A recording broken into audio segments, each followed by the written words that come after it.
All right, ladies and gentlemen, welcome back to another edition of Two Men in Black and White, an honest conversation. All right, ladies and gentlemen, will he or won't he sign the bill to release the Epstein files? We're going to have to just wait and see. Donald Trump also came up with another ridiculous number, talking about he's also secured $17 trillion in new investments. The real number is likely like $1 billion or something like that. It's insane. We also are seeing more measures of accountability when it comes to the Epstein files. We've had another casualty from a gentleman who was on the list. Can we even call them gentlemen at this point? Brockton Ellis joins me live from the upper Hudson River Valley, the beautiful confines out there where the fall foliage has come and gone.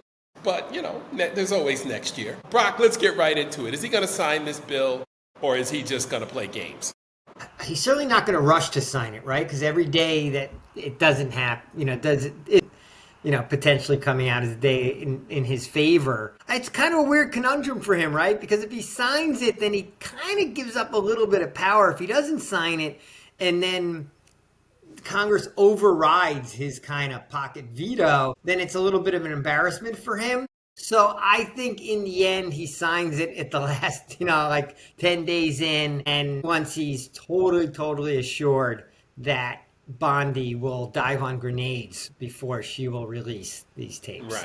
Right. Well, remember, Bondi is invested in this from the very beginning, right? From that sweetheart deal that all those people hooked to this thing got down there in West Palm Beach. So, she's also protecting herself in a roundabout way. So, look, these people are disgusting human beings. If you're trafficking children, you deserve every harsh bit of justice that we can mete out your way. There is no excuse for grown men to be engaging in this kind of behavior. And these are also men that we have called leaders in our communities. So why are leaders in our communities getting the kind of break that Jeffrey Epstein got for 30 plus years? Maria Farmer was hung up on by the FBI. Like, Brock, can you imagine that scenario?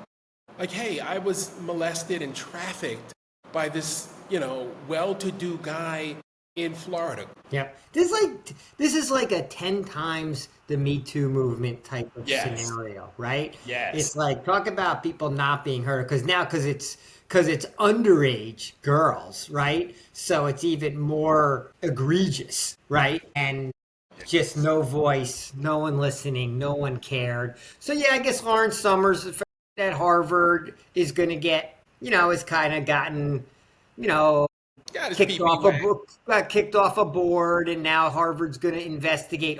Now Harvard's going to get around to investigating, and he's probably going to have to resign. I mean, he says he doesn't want to, but it's just so bad for the Harvard brand to have him on staff. They're gonna be forced to fire him, but that's not any real ramification for him, right? That job is more a hobby, something he's doing for fun on the side. It's not his.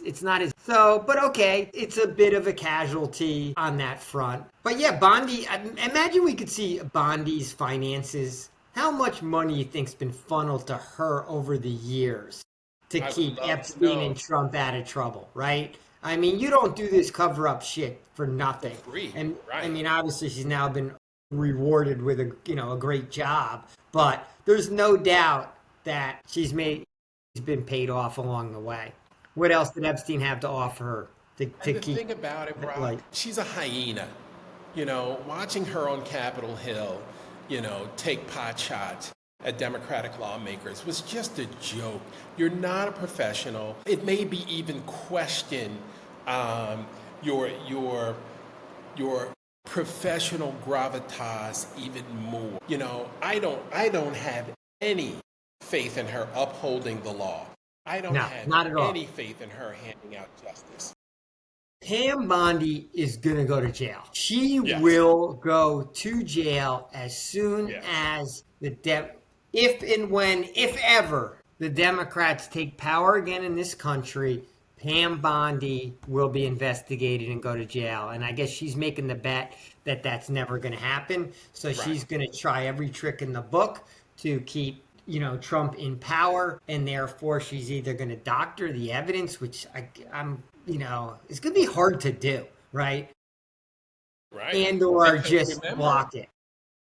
the Epstein estate is releasing the Yeah. same tranche of emails as the Justice Department does, so we can always compare apples to apples, right? Like, we don't have to wonder whose name was here, because the Epstein's estate, is just as motivated to get this stuff out and to take the pressure off of the Epstein name and put it where it squarely belongs in terms of some of the other people that participated in this. But if Bondi plays the national security card, or we have an ongoing investigation of Bill Clinton card and nothing can come out, Right. the ball will fall back on the American people again, because at that point there's nothing left for Congress to really do, right? They have no enforcement mechanism. So it's really going to come out on the people to just make so much noise and to, vote a certain way and to protest and just to not allow any other business to go on until this issue is reconciled. Like, Right. we're just going to have to, it's just going to have to be loud and aggressive. Right. And impeach and remove has got to be, hey, impeach and remove is now the song we're singing. They've got this protest coming up in D.C., which we've been calling for the better part of a year now. So it's finally starting to happen. We're finally starting to bring the fight to his front door. Also, Brock, there is more ammunition. It's not just the Epstein files. Eugene Vindman is out now saying, hey, since you want to welcome this murderous thug, Mohammed bin Salman, to give out the flyovers and the red carpet and the royal treatment, why don't you release the information, that transcript from that phone call in 2019, right after Jamal Khashoggi, a Virginia resident, a U.S. citizen, was brutally butchered and murdered in Turkey. There was a phone call between bin Salman and Trump. And Eugene Vindman has heard it. He's heard it along with the extortion call. So he said these two calls are the most problematic that he's heard, and he wants this second transcript released. More impeach and remove talk. You know what? Times are adding up.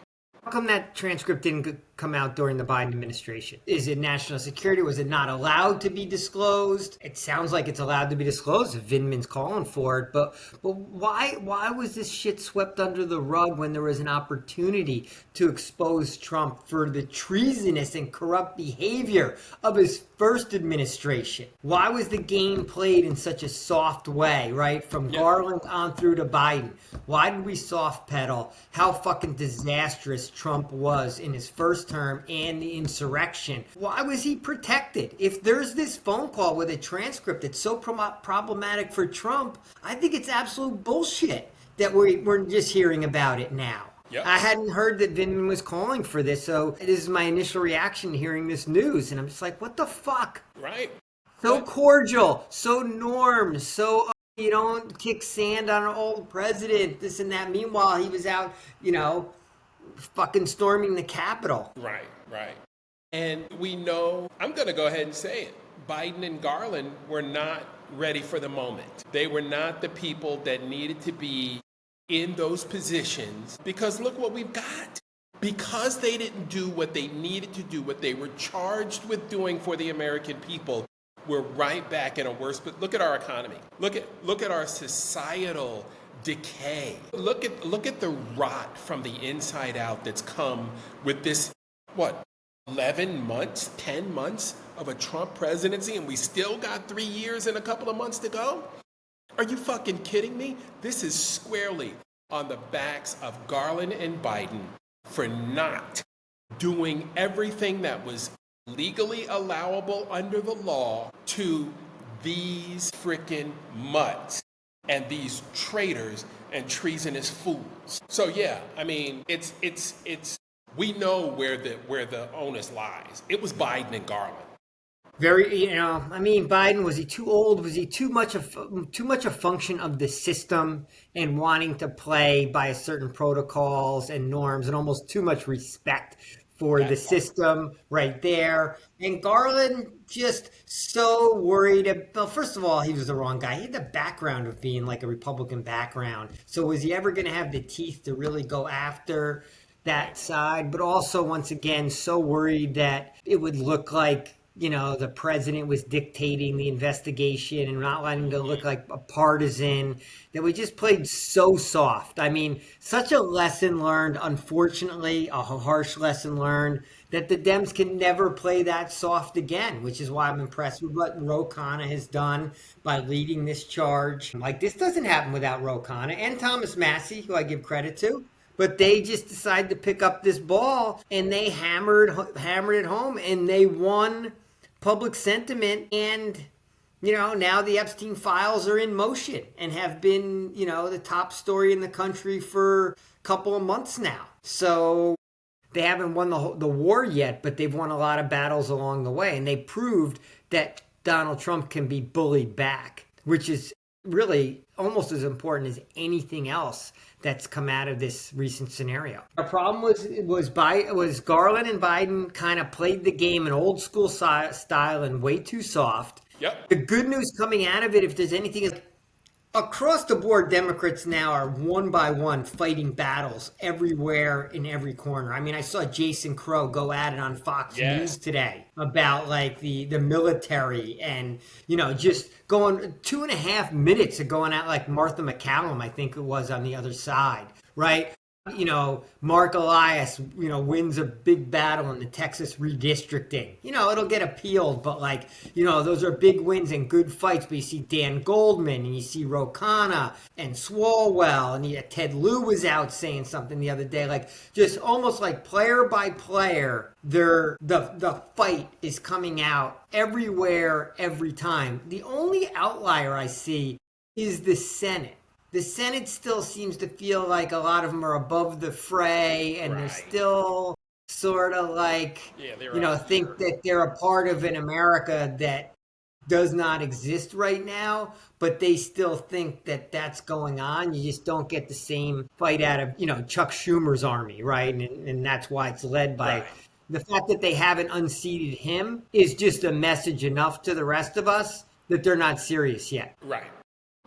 What was your thought on Marjorie Taylor Greene on Capitol Hill with the survivors? Yesterday, it was quite the scene. I mean, it was impressive, man. And those young ladies are really starting to get a lot of steam behind them and a lot of public interest. And they're being really vocal, and they're grabbing the microphone. And now I feel like they're on a mission. Yep. And they're on a mission. They've gotten over the hump of, maybe the shame of it for them. They shouldn't have it, but, they bring that, or not wanting to address it, or thinking maybe they put it behind them. Now I think that this switch has flicked to them saying like, well, we're doing this for the next generation. Right. I heard that. We don't want this to happen to other young women down the road. Yep. So now they feel like there's a cause, not only just an anti-Trump cause, but a cause for women in general. But yeah, they're becoming a very, very powerful force that really kind of can't be denied. So they're getting a lot of airplay as well. Look, MTG is either political genius / fraud / smart enough to know which way the wind's blowing, way out ahead of it. We hope. I think there's going to be others that start following her, maybe not as aggressively, but start saying, hey, I can carve my own path here, and I gotta get away from Trump and how he's taken MAGA, or almost accuse him of forgetting what MAGA is all about, however they brand it, because they do see a weakened, buffoonish, mental decline, dementia-ridden, leader here that he can be challenged. Like, it doesn't, you're going to get some death threats. Everyone gets death threats as soon as they go online, right? It's so easy to do a death threat now. Click the keyboard, hit send, it's a death threat. It's almost like they just have to be ignored. Right. So I feel like Jamie Raskin got spanked for welcoming her over to Democrats if she wants to come, and I think he learned his lesson right there. Yeah, that was not welcome in the Democratic Party, fuck that, but happy to have her become an independent or fight a MAGA civil war, which is really what she's doing. So I'm all in. But I like what if you didn't know anything about her and you only saw her starting with how she's interacted with the victims of the Epstein debacle, atrocities, you'd be like, wow, this Marjorie Taylor Greene is a real leader. Right. Wow, she's a real leader of women, and she's like, what a powerful voice she is. Right.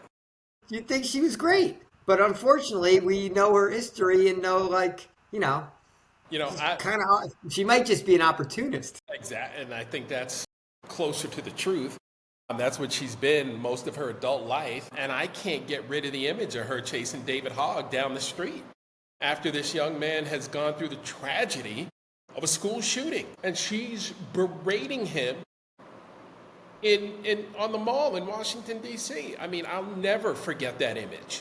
So, I mean, she can work all her life trying to be a do-gooder and trying to flip the script, but it ain't gonna fly because we know who she is at the core. The other thing I wanted to circle back and get your thoughts on too, Brock, was, the fact that, Donald Trump, again, has lost the fastball. Did you see him going after this reporter he called one reporter piggy, he called another one awful. You don't have to embarrass our guests like that. We're gonna pull the license for ABC. I mean, he's got nothing.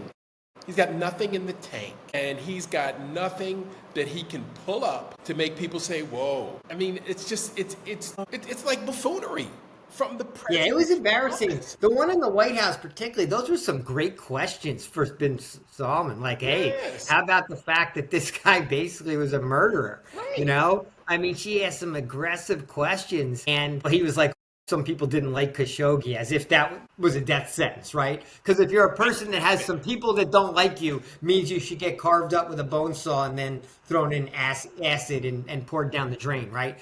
Right. So that was just asinine. And the one on the plane, what I liked about what happened when he called the woman a piggy on the plane is that there was a lot of outcry to the other reporters for not having stood up for her or said anything. And that's the kind of shame that needs to be inserted into the system. So the next time something like that happens, other people stand up and shout down the president or tell him he's out of line. Right. And let's start changing the dynamic of these scenarios. It just goes back to the bully thinks he can get away with it. But come on, you're 79 years old and you're calling like a 30-year-old woman piggy? Right. I mean, seriously. Right. That's like you're back to second grade on the playground. I mean, it's embarrassing. Yep. But it also, I don't feel like it's working. Like, no, I don't think it's going to deter the next person from asking tough questions. The tide is shifted. Dude, without question. And we've already seen the press corps dismantled, right? Like, we don't even know who these people are that are in the press corps now. It's been broken down, right? And Donald Trump basically dismantled it, so he had a bunch of yes people in there, but he still can't get the yes people in there because people are still asking tough questions, and that's what needs to happen. But you're right, that level of shame needs to be thrown his way every chance we get. So, I mean, the fact that he's out here calling people names is just a joke. It's absurd. It's beneath the office, and you want to talk about institutional norms. Like, when have we ever seen this? Like, the worst thing I can ever remember is Bush 41, kind of getting on Stone Phillips for asking, about his extramarital affairs. Never before, and probably never again, certainly in our lifetimes. But it still belies the question of, what are we going to do about it? We still have 3 years plus of this guy unless the impeachment movement bubbles up. But we did watch MAGA politicians all vote against the president's interests this week because of massive public pressure. Yes. Which tells you that there can be an impeachment if there's enough public pressure, overwhelming public pressure. Right. There could be an impeachment. There'll be the day where MAGA's like, we got to get rid of this guy. He's even too off the rails for us. And you know what? He's not powerful anymore. Right. Right. And that's, the bottom line is that his power meter is running out of juice. Nobody sees him as an effective leader anymore. And, I was hoping cholesterol would do its thing. But apparently it's taken its time. But he's got nothing left. So impeach and remove. We've got the fight coming to the front door of Pennsylvania Avenue. Things are turning our way, bro. Finally. Things are definitely turning. Like you just mentioned, yes. But the American people are going to have to stay loud, stay engaged, and stay ready for some really drastic action. Like, look, the protests have to just gain more and more momentum. Like, it can't be game over for protesting, right? Right. So, and you can see how the street fights, Chicago won the street fight against ICE. No doubt. And hopefully it's a blueprint for now Charlotte to have their own street fight against ICE and just make their lives miserable.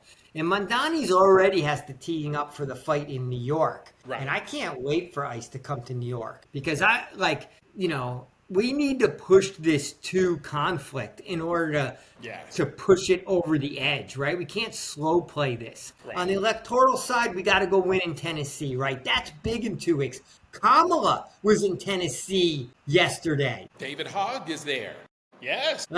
I think we're going to flood the zone. What else does anyone have to do? No one's voting on anything. Everyone who has, AOC, Jasmine, got to have them there.